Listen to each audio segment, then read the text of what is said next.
Stop scrolling. If you're starting your first aquarium, these 5 fish might destroy your tank, your wallet, and your sanity.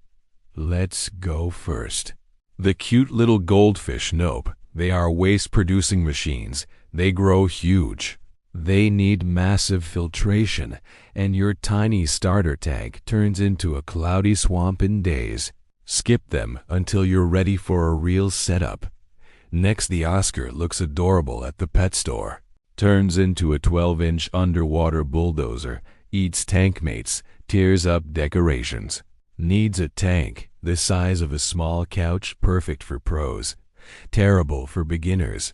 Number 3, the flower horn. Yeah, the big forehead fish. Super aggressive, super demanding, and super expensive when it gets sick.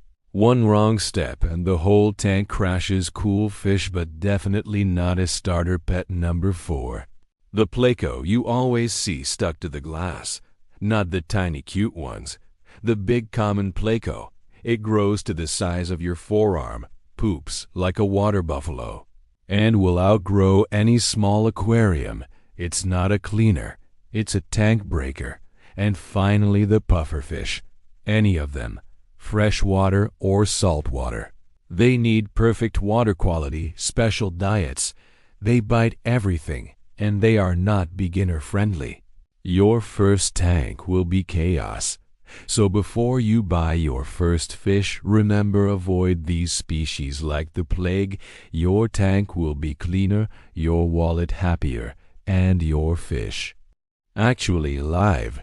If you want a list of beginner-friendly fish, let me know in the comments.